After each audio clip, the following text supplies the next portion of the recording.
माता की। नरेंद्र मोदी आप आगे बढ़ो,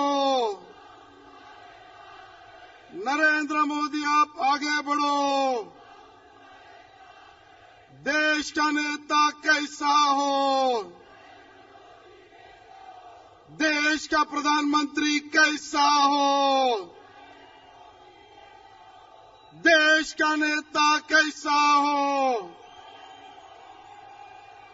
भारत माता की, भारत माता की, भारत माता की।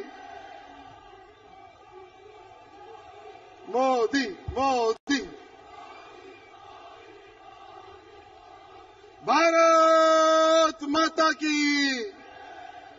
देश का नेता कैसा हो। आज आपल्या सगळ्यांच्या साक्षीने माननीय प्रधानमंत्री नरेंद्र मोदीजी छत्रपती शिवरायांच्या प्रतिमेला पुष्पहार अर्पण करत आहे। छत्रपती शिवाजी महाराज की, भारत माता की। सन्माननीय खासदार किरीट सोमय्याजी, परमपूज्य डॉक्टर बाबासाहेब आंबेडकर, माननीय नरेंद्र मोदीजी त्यांना पुष्पहार बाबासाहेब आंबेडकरांच्या प्रतिमेला अर्पण करत आहेत। मित्रांनो,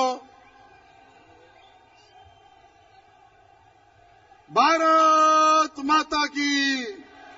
नरेंद्र मोदी आप आगे बढ़ो।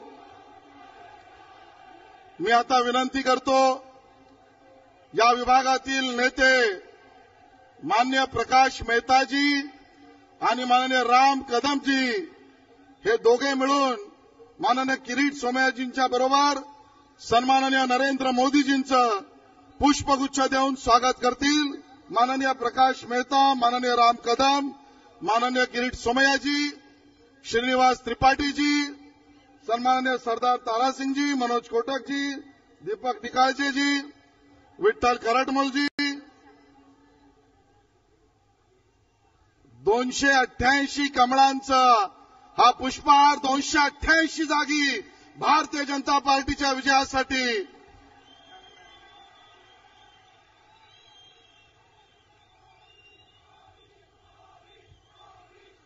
भारत माता की।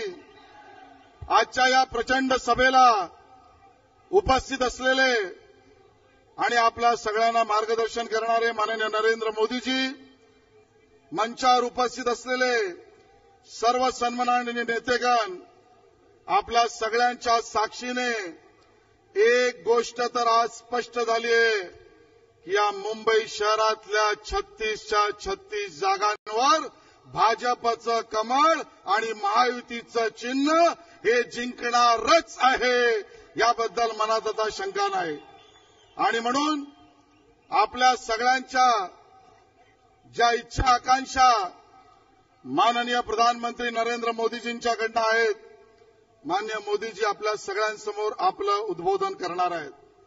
मित्रांनो, निवडणुकीच्या काळातल्या अंतिम टप्प्यावर आपण पोहोचलेलो आहोत आणि या अंतिम टप्प्यामध्ये निवडणुकीचा प्रचार दिवसेंदिवस गरम होत चाललेला आहे। आणि अशा परिस्थितीमध्ये भारतीय जनता पार्टी आपल्या महायुतीतल्या पक्षांना घेऊन या निवडणुकीच्या मैदानामध्ये संघर्षात उतरलेली आहे।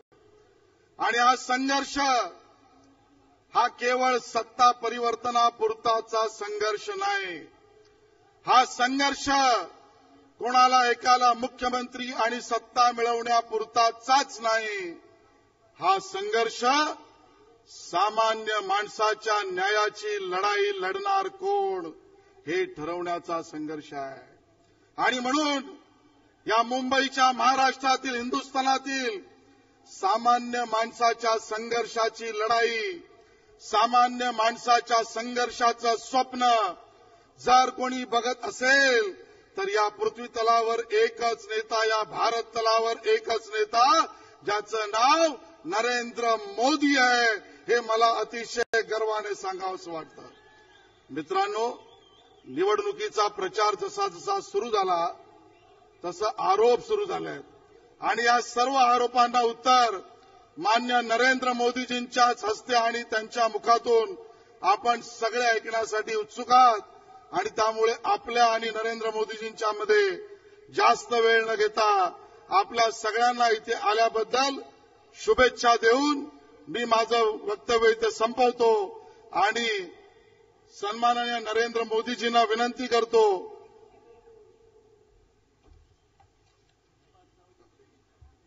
त्यापूर्वी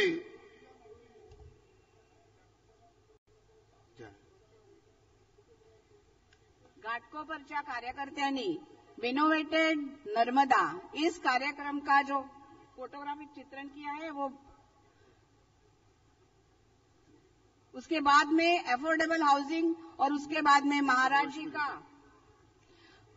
जी की एक तस्वीर छवि प्रकाश भाई मेहता नरेंद्र भाई ने आपी રહ્યા છે.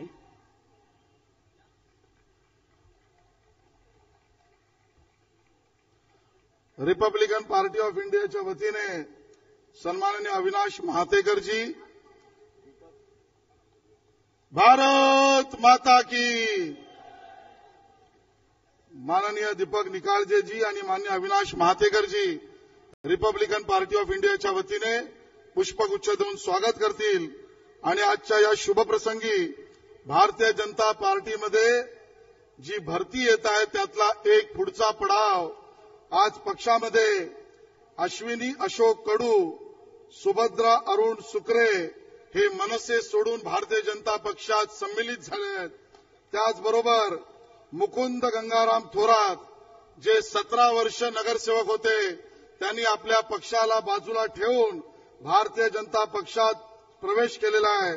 बरोबरीने एनसीपीतून श्री नाना तांडेले यांनी भाजपमध्ये प्रवेश केला आहे आणि प्रसिद्ध व्यावसायिक श्री दिनेश जैनजी यांनी सुद्धा एनसीपीला बाजूला सोडून नरेंद्र मोदीजींच्या नेतृत्वाखाली भारतीय जनता पक्षात प्रवेश केला आहे. आणि त्याच पद्धतीने महाराष्ट्रातल्या सावंतवाडी विधानसभेतील माजी आमदार आणि एक तेजस्वी नेतृत्व सन्माननीय शिवराम दळवीजी यांनी पक्षात प्रवेश केला आहे. त्या शिवराम दळवीजींचं सुद्धा या मंचावर आम्ही स्वागत करतो आणि सन्माननीय नरेंद्र मोदीजींचा आशीर्वाद घेऊन सन्माननीय शिवराम दळवीजी हे सुद्धा पक्षात प्रवेश करतील अशा पद्धतीची जाहीर घोषणा मुंबई भारतीय जनता पार्टीचा अध्यक्ष म्हणून मी घोषित करतो.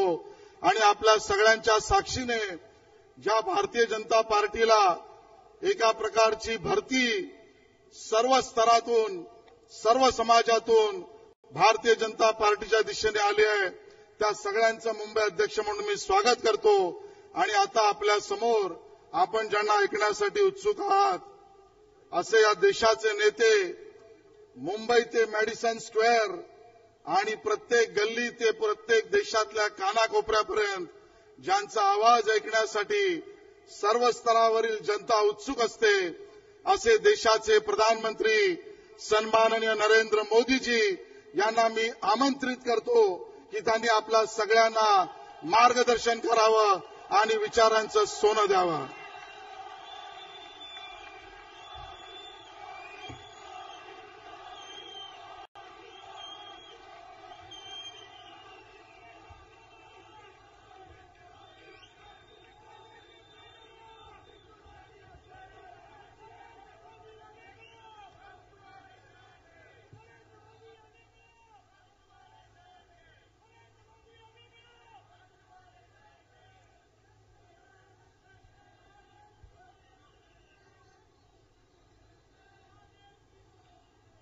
मंचावर बसलेले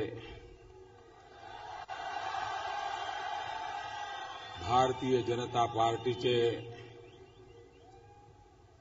सगळे वरिष्ठ नेतेगण, भारतीय जनता पार्टीचे उमेदवार श्री आशीष शेलार, श्री प्रकाश मेहता, श्री राम कदम,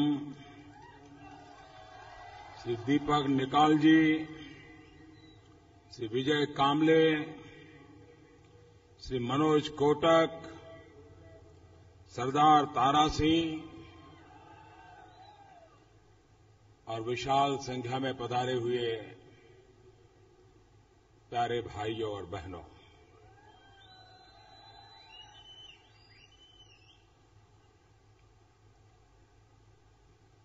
मैंने महाराष्ट्र में पहले भी चुनाव सभाएं की है और इस बार भी चुनाव सभाएं कर रहा हूं। मैंने जरा महाराष्ट्र वालों से शिकायत की है। मैंने शिकायत ये की कि जब लोकसभा का चुनाव था, मैं स्वयं उम्मीदवार था, प्रधानमंत्री पद का उम्मीदवार था। तब मैं जब महाराष्ट्र आता था 5 महीने पहले, तो इससे आधी भीड़ भी नहीं आती थी।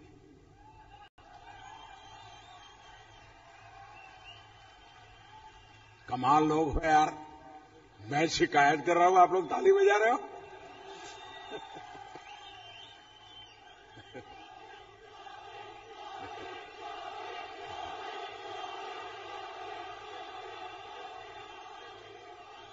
लोकसभा के चुनाव समय मैंने महाराष्ट्र में इन दिनों जो जन सैलाब आता है, आधी भीड़ भी नहीं आती थी। शिकायत के साथ साथ मैं मुंबई और महाराष्ट्र की टीम को बहुत बहुत बधाई देता हूं इस विराट जनसागर के लिए। मैं आप लोगों का अभिनंदन करता हूं इस व्यापक जन समर्थन के लिए। भाइयों बहनों,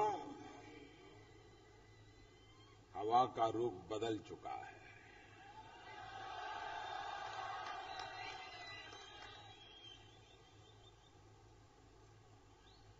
चाहे बाहुबली हो या चाचा भतीजे हो,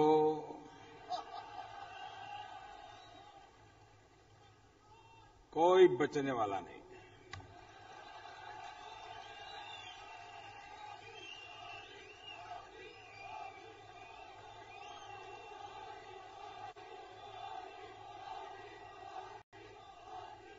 हर सितम की भी एक सीमा होती है।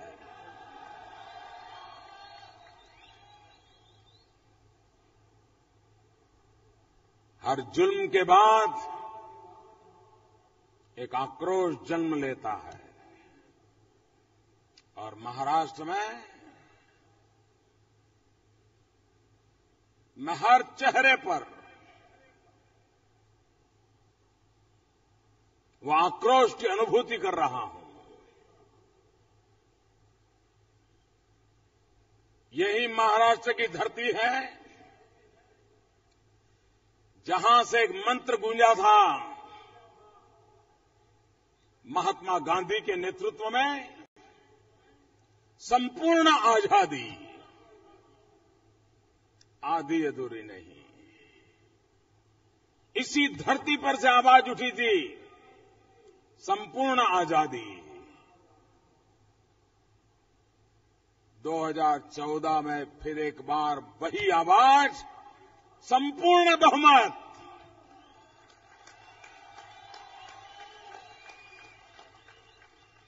संपूर्ण बहुमत। और महाराष्ट्र इस संपूर्ण बहुमत की ताकत क्या होती है, ये भली भांति समझता है। भाइयों बहनों, इस चुनाव में छत्रपति शिवाजी महाराज मेरे कि तुम्हारे, इसका झगड़ा चल रहा है।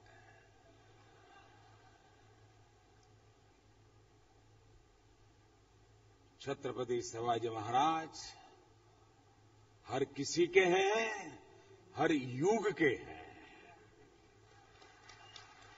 न वो किसी एक युग के हैं, वे अनंत अनंत युग के महापुरुष हैं। मैं जरा हमें दिन रात गालियां देने वालों को कहना चाहता हूं, श्रीमान शरद राव, अगर आपको छत्रपति शिवाजी महाराज के ऊपर इतना प्यार था, उनका भव्य सपना स्मारक बनाने के सपने कितनी बार दिखाए गए, क्यों बना नहीं पाए?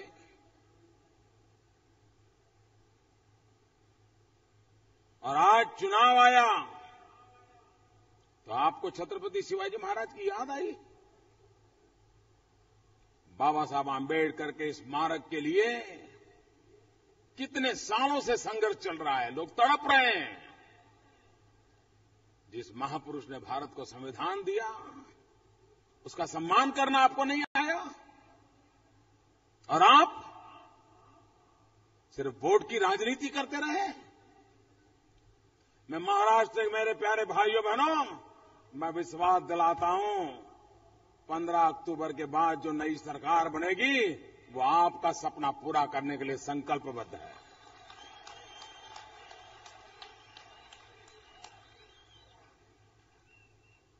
भाइयों बहनों, राजनीति बहुत तेजी से बदल रही है। हिंदुस्तान की राजनीति नए युग में प्रवेश कर चुकी है, और पुराने तराजू से राजनीति की चर्चा करने वालों के लिए हो सके उतना जल्द इन नए युग की राजनीति को समझना बहुत जरूरी है। देश के नौजवान की आशा आकांक्षाएं विकास की अदम्य इच्छा, आधुनिक भारत, आधुनिक मुंबई, आधुनिक महाराष्ट्र, ये देखने की तमन्ना, अब लोग ज्यादा इंतजार करने के लिए तैयार नहीं है। पुराने सारे समीकरण समाप्त हो चुके हैं। जात पात की राजनीति अब कल का विषय बन जाने वाला है। वोट बैंक की राजनीति को जगह नहीं रहने वाली है। देश विकास की राजनीति पर चल पड़ा है, और सब समस्या का समाधान एक ही राह पर है। एक ही राह पर उस समस्या का समाधान मिलने वाला है, और वो राह है विकास।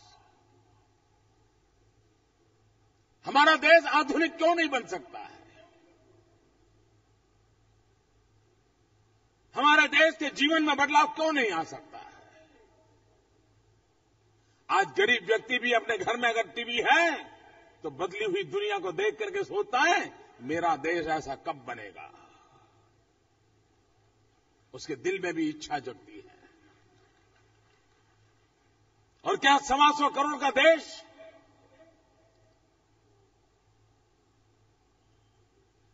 ये अपना पराक्रम पुरुषार्थ के द्वारा विश्व के सामने खड़ा नहीं हो सकता है क्या? यही तो देश है, हमारे ही तो पूर्वज थे जिनके पराक्रम के कारण ये देश दुनिया में सोने की चिड़िया के रूप में जाना जाता था। भाइयों बहनों, मैं उस तेजस्वी युग की कल्पना कर करके आप लोगों की सेवा में समर्पित हूं। मैं छोटे सपने देखता नहीं हूं, और बनने के सपने नहीं देखता हूं, कुछ करने के सपने देखता हूं और करने का संकल्प लेकर के चलता हूं। और आज मैं महाराष्ट्र में आया हूं, वो कुछ कर दिखाने के लिए आया हूं।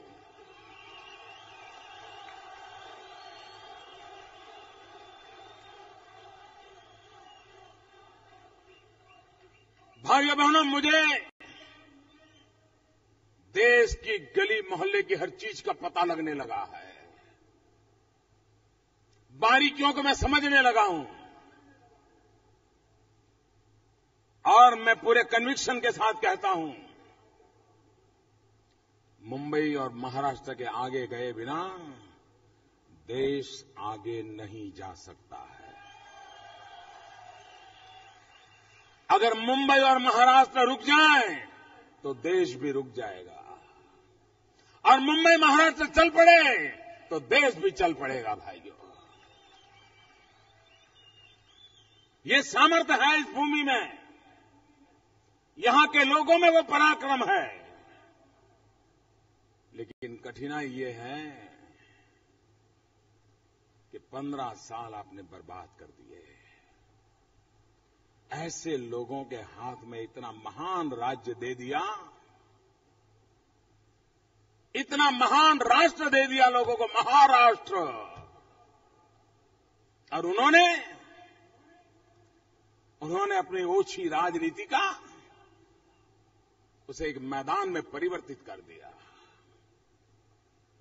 जेब भरने के लिए भ्रष्टाचार की सारी सीमाएं लांघ दी भाइयों। ये 15 अक्टूबर 15 साल के पापों को धोने का पुण्य अवसर है, पुण्य अवसर है। 15 अक्टूबर 15 साल के भ्रष्टाचार का मृत्यु घंट के लिए आपको मौका दे रहा है। और भगवान श्री कृष्ण एक उंगली पर आसुरी शक्तियों का विनाश कर सकते थे सुदर्शन चक्र की तरह। 21वीं सदी में ये सुदर्शन चक्र आपकी उंगली पर है। कमल पे बटन दबाइए, कमल पे बटन दबाइए, आसुरी शक्तियों का, आसुरी विचार का, आसुरी परंपरा का नाश हो जाएगा भाइयों। ये सामर्थ्य है आपकी उंगली में। आप महाराष्ट्र का भाग्य बदलने की ताकत आपकी एक उंगली में है। आप अपनी ताकत को पहचानिए, बदलाव का संकल्प कीजिए। मुंबई को हिंदुस्तान की सर्वाधिक आधुनिक, और मैं ये बात जिम्मेवारी से बोल रहा हूं, सर्वाधिक आधुनिक मेट्रो क्यों न मिले? मिलनी चाहिए कि नहीं मिलनी चाहिए? समय से पहले मिलनी चाहिए कि नहीं मिलनी चाहिए? लेकिन उनकी योजना में नहीं था। देर आए दुरुस्त आए, हमें मौका दीजिए, हम मेट्रो दे देंगे।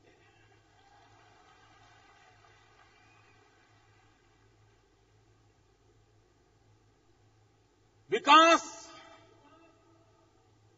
नई ऊंचाइयों पर होना चाहिए। आप मुझे बताइए, एक जमाना था मुंबई की पहचान फाइनेंशियल कैपिटल के रूप में हर हमेशा याद रही है, लेकिन उस मुंबई को दुनिया का फाइनेंशियल कैपिटल हम क्यों नहीं बना पाए? क्या कमी रही हमारे में? ये भारत का जेब यहां है, वो दुनिया का जेब क्यों नहीं बन सका? किसी ने तो सोचने की जरूरत थी। सोचा जा सकता है और आज भी उसको पाया जा सकता है। एक इच्छा शक्ति चाहिए, कुछ कर गुजरने के सपने चाहिए, चीजों को हासिल किया जा सकता है। ये हमारा मुंबई हिंदुस्तान का स्किल कैपिटल बन सकता है कि नहीं बन सकता है? ये लघु भारत है। हिंदुस्तान का कोई कोना ऐसा नहीं होगा जहां के लोग मुंबई में न बसते हो।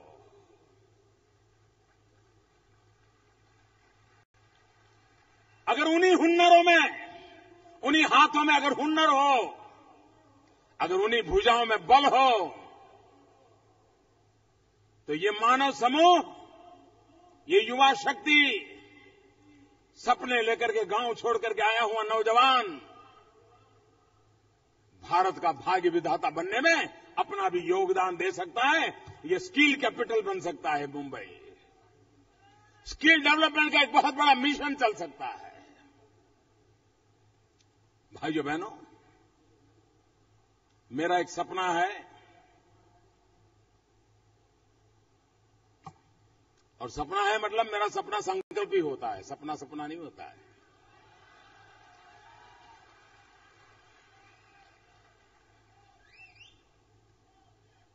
और जब संकल्प कर लेता हूं तो जान की बाजी लगा देता हूं।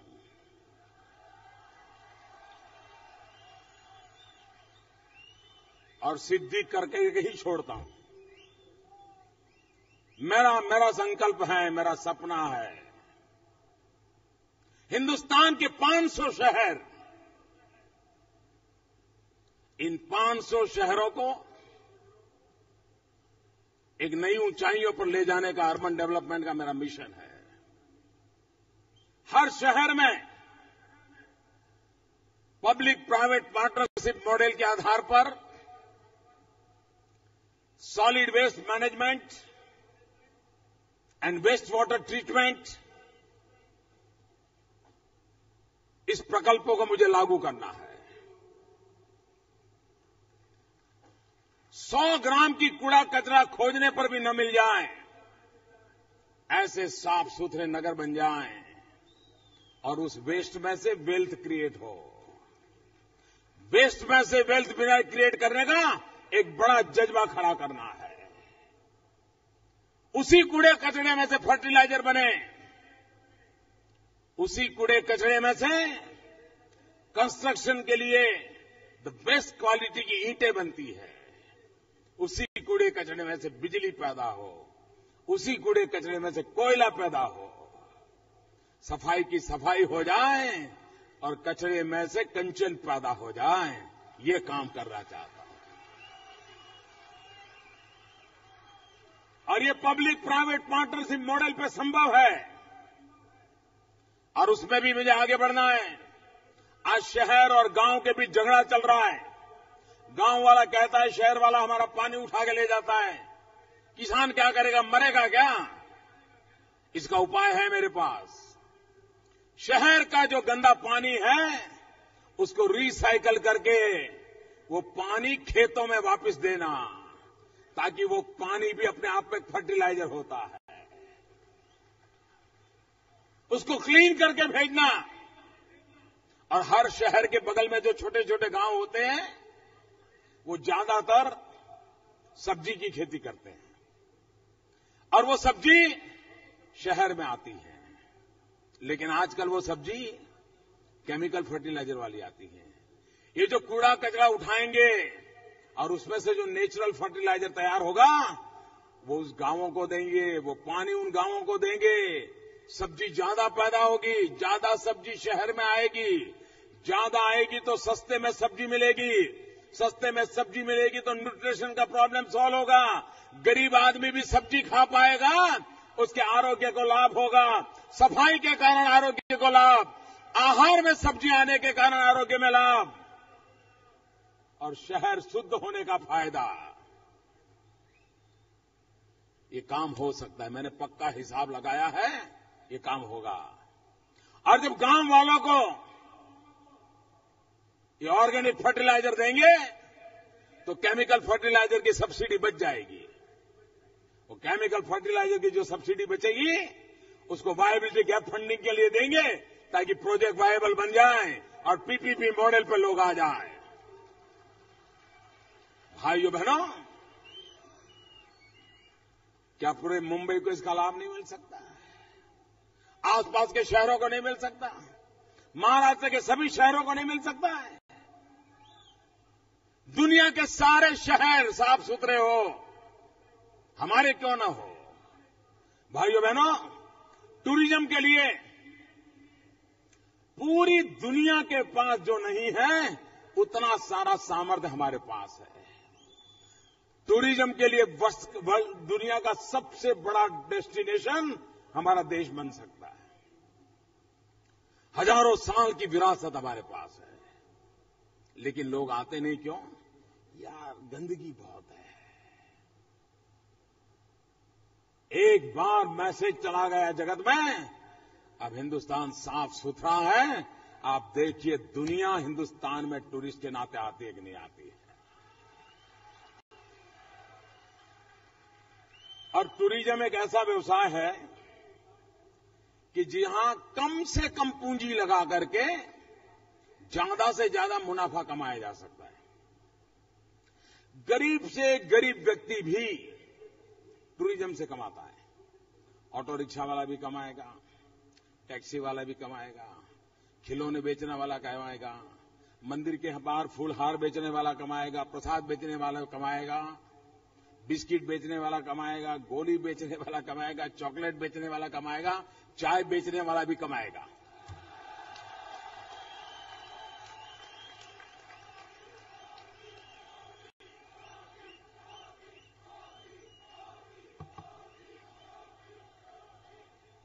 और इसलिए भाइयों बहनों, टूरिज्म को डेवलप करने के लिए जिन मूलभूत बातें हैं, और मुझे बताइए हिंदुस्तान के किसी भी कोने में टूरिस्ट जाएगा तो सबसे पहले मुंबई आएगा कि नहीं आएगा? मुंबई के आए बिना कहीं जा सकता है क्या? वो घर से निकलता है तो सबसे पहले एड्रेस मुंबई का लेकर के ही आता है। बताइए पूरे मुंबई की इकोनॉमी को बहुत बड़ा बदलाव आएगा कि नहीं आएगा? भाइयों बहनों, इतनी संभावनाएं पड़ी है, उन संभावनाओं को साकार किया जा सकता है। आप मुझे बताइए, अभी तो हमारी सरकार को ज्यादा दिन नहीं हुए हैं। अगर किसी राज्य की सरकार होती है तो अभी तो स्वागत समारोह चलते होते, मालाएं चलती होती। मैं दूसरे दिन से ही नौकरी पर लग गया, कहीं माला वाला पहनने के लिए गया नहीं।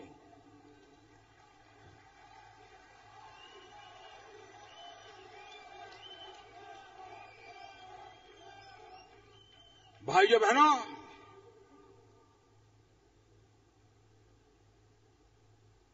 कांग्रेस पार्टी पंचायत से लेकर के पार्लियामेंट तक 60 साल से राज कर रही है। 60 साल से कर रही है कि नहीं कर रही है? 60 साल से कांग्रेस का एक चक्री राज है कि नहीं है? जरा जवाब तो दीजिए। ऐकलं का? कळलं का? ते नाही कळलं का? भाइयों बहनों, कांग्रेस ने कभी 60 साल में अपने काम का हिसाब दिया है आपको? हिसाब दिया है क्या? वादे किए, वादों का जवाब दिया है? घोषणाएं की, घोषणाओं का जवाब दिया है? 60 साल तक उन्होंने तो कोई हिसाब नहीं दिया और मोदी का 60 दिन का हिसाब मांग रहे हैं। इनकी हिम्मत तो देखो। खुद को किसी ने कोई हिसाब नहीं दिया, मेरा हिसाब मांग रहे हैं। भाइयों बहनों, उनको हिसाब देना जरूरी नहीं लगा। उनके लिए जनता कोई माना न रखती है, कोई मायना नहीं रखती है, क्योंकि वे प्रधानमंत्रियों के घर में पैदा हुए हैं, मुख्यमंत्रियों के घरों में पैदा हुए हैं, मंत्रियों के घरों में पैदा हुए हैं। वो अपने अपनी बराबरी के लोगों से बात करते थे, उनका काम चल जाता था। मैं तो आपके बीच में पैदा हुआ हूं, आपके जैसे ही जगत जीवन से आया हूं। मैं गरीबों में पैदा हुआ हूं, गरीबी में पला हूं, और इसलिए उन्होंने भले हिसाब दिया हो न दिया हो, मैं तो मेरे लोगों को हिसाब दे के ही रहूंगा। पाई पाई का हिसाब दूंगा, पल पल का हिसाब दूंगा मेरे भाइयों बहनों। अभी मुझे पूछ रहे हैं महंगाई का क्या हुआ? मुझे बताइए, पेट्रोल का दाम कम हुआ कि नहीं हुआ? हुआ कि नहीं हुआ? डीजल का दाम कम हुआ कि नहीं हुआ? महंगाई बढ़ती रुक गई कि नहीं रुक गई? ये आप बोल रहे हैं ना? आइए बाहर भी बोलिए, सिर्फ मुझे मत सुनाइए। कोई अच्छा डॉक्टर होता है, किसी को बुखार आता है तो पहले क्या करता है? अच्छा डॉक्टर पहला काम ये करता है कि बुखार बढ़ना नहीं चाहिए, पहला काम ये करता है। बुखार को रोको, पहले उसको स्टेबल करो, फिर नीचे उतारता है। हमने बुखार, महंगाई के बुखार को अटका दिया है। अब ये बुखार नीचे उतरेगा, पक्का उतरेगा।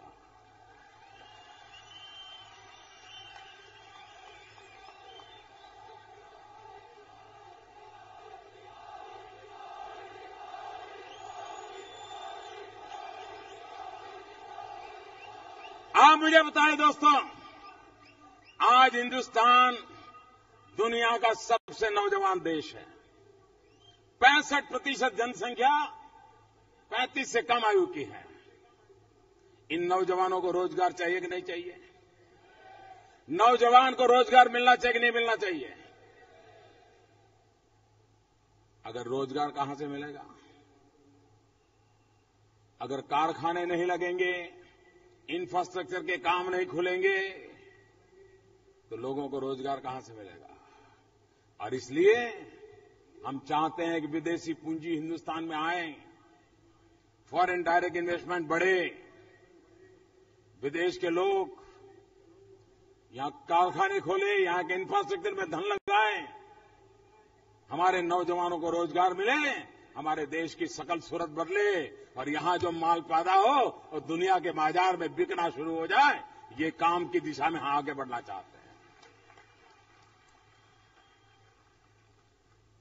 अब हमारे कांग्रेस के लोग परेशान हैं कि 10 साल में कुछ कर नहीं पाए और मोदी रुकता नहीं है, रोज नया कुछ करता है। आप देखिए, इतने कम समय में $100 बिलियन,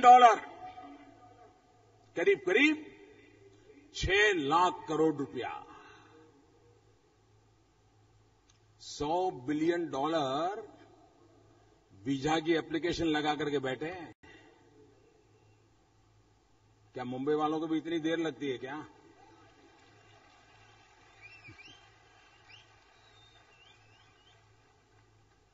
जापान गया, उसने वादा किया $3 ट्रिलियन हिंदुस्तान में पूंजी निवेश करेगा। चाइना के राष्ट्रपति आए थे, उन्होंने कहा $20 बिलियन। अभी अमेरिका गया, वहां के उद्योगकारों ने कहा $42 बिलियन। करीब $100 बिलियन।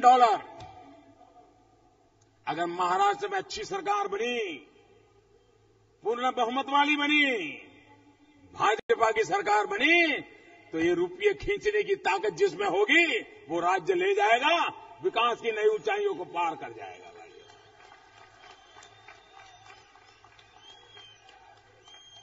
मेरे यहां विकास की स्पर्धा का माहौल होगा। जो राज्य दम दिखाएगा, उसका नसीब खुल जाएगा। भाइयों बहनों, ये सब कुछ संभव है। आपको याद है हमारे पॉलिटिकल पंडितों का हाल क्या है? 5 महीने पहले जब लोकसभा का चुनाव हुआ, तो आप अखबार सारे याद कर लीजिए, ये पॉलिटिकल पंडितों की बातें याद कर लीजिए। वो कहते थे, मोदी को गुजरात के बाहर कौन जानता है, ठीक है गुजरात में मोदी ने कर लिया, हिंदुस्तान में कौन पहचानता है मोदी को। ये भाजपा वालों ने बड़ा जुआ खेला है। उन्होंने चुनाव हारना तय कर लिया है, ऐसा कहा जाता था। फिर थोड़े दिन गए तो उनको लगा नहीं यार, आदमी में कुछ दम तो दिखता है।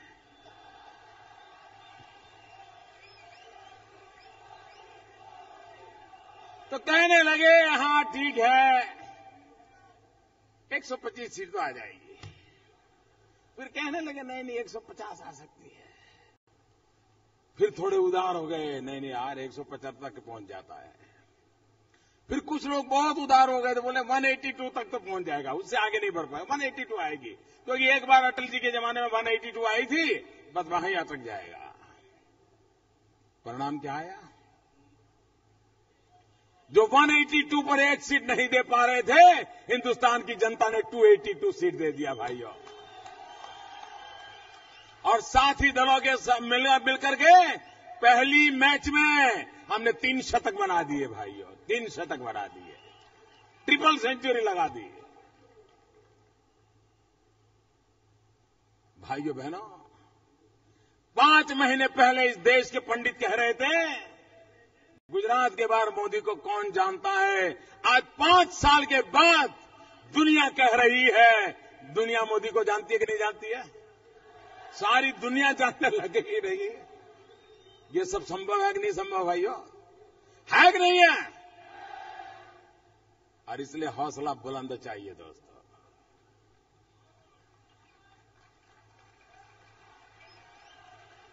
मुझे बताइए, कभी दुनिया में हिंदुस्तान की बात सुनी जाती थी क्या? आप सच्चा बताइए, सच बताइए जी, सुनी जाती थी क्या? दुनिया के किसी देश में हमारी चर्चा तक होती थी क्या? कोई हमारी अब बुरी घटना बने तो भरपूर चर्चा होती थी, लेकिन मेरे देश की ताकत के संबंध में कभी चर्चा नहीं होती थी। आज दुनिया के सामने भारत का चित्र खड़ा हुआ कि नहीं हुआ है? अरे हिम्मत से बोलो तो सही, सीना तान के बोलो, आंख में आंख मिला के बोलो, माथा ऊंचा करके बोलो, जीभ भर के बोलो, गर्व के साथ बोलो। दुनिया में हिंदुस्तान का नाम चमक रहा है कि नहीं चमक रहा है? इतने कम समय में चमक रहा है कि नहीं चमक रहा है? वो अमेरिका में हिंदुस्तान के नाम की गूंज थी कि नहीं थी?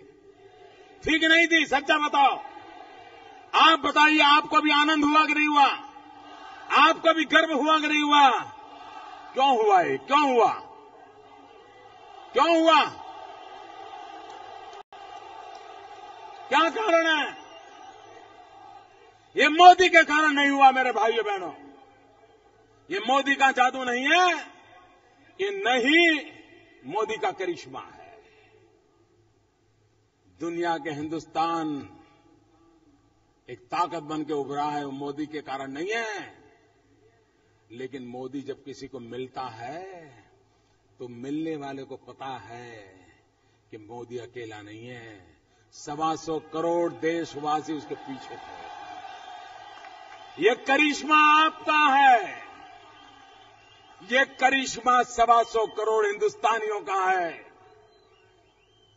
अगर उन्होंने पूर्ण बहुमत वाली सरकार न बनाई होती, लूली लंगड़ी सरकार बनाई होती, तो दुनिया हमें पूछने वाली नहीं थी। दुनिया हमें इसलिए पूछ रही है क्योंकि 125 करोड़ देशवासियों ने एक स्वर से फैसला कर लिया और पूर्ण बहुमत वाली दिल्ली में सरकार बना ली। 30 साल के बाद पहली बार पूर्ण बहुमत वाली सरकार बना ली और उसके कारण दुनिया हिंदुस्तान का लोहा मानने लगा है।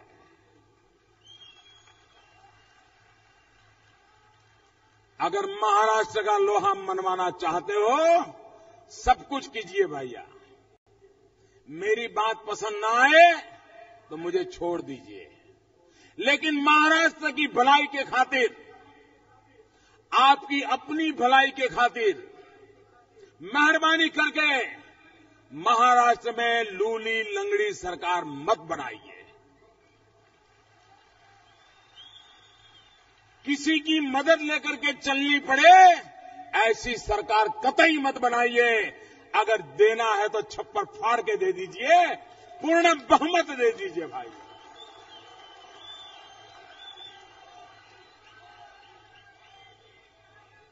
और पूर्ण बहुमत देने का एक बहुत सा बड़ा फायदा होता है। पूर्ण बहुमत के कारण जनता का हाथ ऊपर रहता है।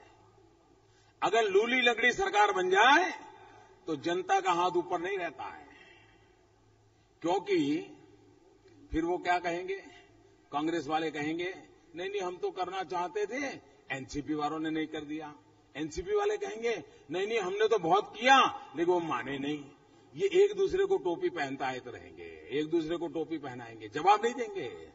लेकिन पूर्ण बहुमत वाली सरकार होगी तो बहानाबाजी कर पाएंगे क्या? आज अगर मोदी कुछ नहीं कर पाएगा तो मोदी ये कहेगा कि फलाने ने नहीं किया, ढिकने ने नहीं किया, कह सकता है क्या? आप मोदी का कान पकड़ सकते हैं कि नहीं पकड़ सकते? पकड़ सकते हैं कि नहीं पकड़ सकते?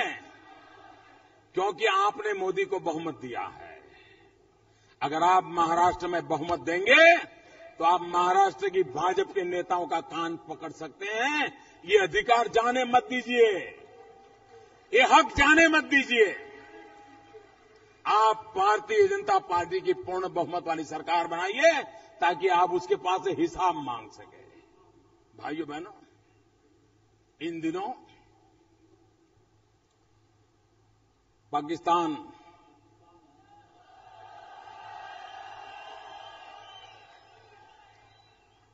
आपको मालूम है, मैं हैरान हूं।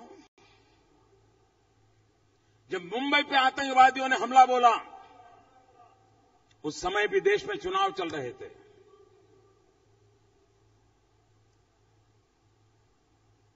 और उस समय हमने कहा था, ये हमला मुंबई पर नहीं है, ये हमला हिंदुस्तान पर है। ये हमने कहा था।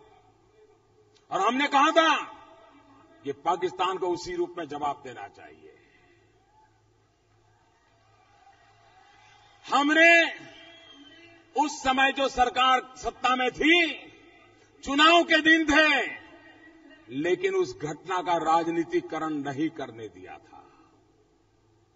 हमने उसको राष्ट्रीय मुद्दा माना था और सरकार के साथ खड़े रहेंगे, ये हमने सार्वजनिक रूप से कहा था। हताश, निराश राजनीतिक दल इन दिनों पाकिस्तान के विषय में अनाप शनाप राजनीतिक बयान दे रहे हैं। ये आपको शोभा देता है क्या? और आप ये चाहते हैं क्या कि प्रधानमंत्री भी बयानबाजी करे? आप मुझे बताइए,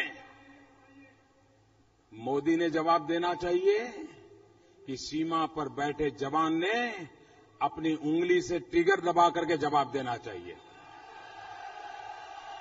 कौन जवाब दे, मुझे बताइए। कौन जवाब दे? जवान दे या न दे? उसकी उंगली जवाब दे कि न दे? ट्रिगर जवाब दे कि न दे? दे रहा है दोस्तों, दे रहा है।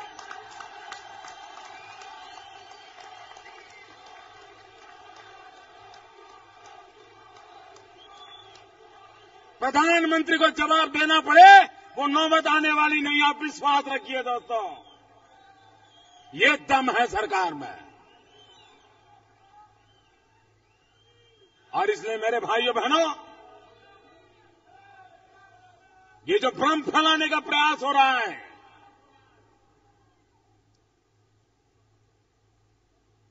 आप उस भ्रम जाल में मत फंसिए। मुझे विश्वास है आपका मुझ पर है, मेरा आप पर है। ये विश्वास ही है जो हमें आगे बढ़ा रहा है। यही तो मेरी पूंजी है, यही तो मेरी ताकत है। भाइयों बहनों, मेरी एक प्रार्थना है, सारे जो उम्मीदवार हैं जरा मेरे पास खड़े हो जाए। इस चुनाव के उम्मीदवार, विधानसभा के उम्मीदवार, जरा उनको फोटो वोटो लेनी है तो जरा ढंग से खड़े हो जाओ।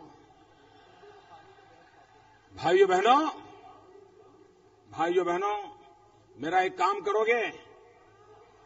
जरा सब जवाब तो दो। पक्का करोगे? यहां से जाते समय पानी की बोतल हो, कागज के टुकड़े हो, प्लास्टिक की थैली हो, सब उठा के ले जाओगे? पक्का ले जाओगे? यहां मैदान साफ करके जाना। ये हमारी भारत मां को गंदी करने का हमें अधिकार नहीं है। उसको पूरा करोगे? पक्का करोगे? बहुत बहुत धन्यवाद। दोनों हाथ ऊपर करके मेरे साथ बोलिए, भारत माता की, भारत माता की, भारत माता की, भारत माता की।